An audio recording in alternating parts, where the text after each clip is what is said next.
Mr Speaker, in good news for kids this morning, it was snowing in Aberdeen, and when they looked out of the kitchen window, they would have been filled with delight. But for their parents, many of them who looked out the kitchen window this morning would have been filled with dread.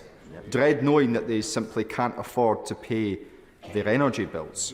So in that context, can I ask the Prime Minister, does he regret offering no financial mechanism whatsoever towards families this winter? Minister.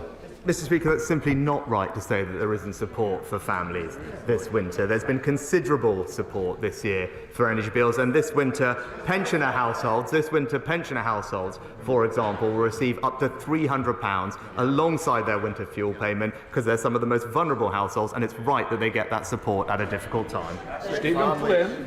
Mr Speaker, I appreciate it's difficult for the Prime Minister to empathise when he quite clearly can't understand.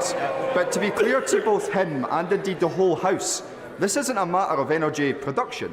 Scotland produces 6 times more gas than we consume, and around 2/3 of our electricity already comes from renewable resources. This is a consequence of decades of failed energy policy here in Westminster.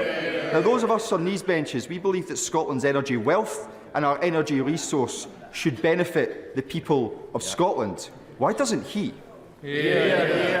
Mr Speaker, the entire energy grid infrastructure in this country is integrated, which brings benefits to people in every part of our United Kingdom. But when it comes to supporting people with energy bills, Mr Speaker, that's why earlier this year we increased benefits at the highest rate on record. It's why we've provided cost of living payments worth £900 on top of regular support. And it was right, Mr Speaker, not to wait till the last moment to give people that support. We gave it to them earlier this year so they would have the security they need going into winter. And as I said, on top of the money for pensioners, and when there are cold snaps, we have cold weather payments that kick in, and the Warmed Homes discount providing an extra £150 to the most vulnerable households.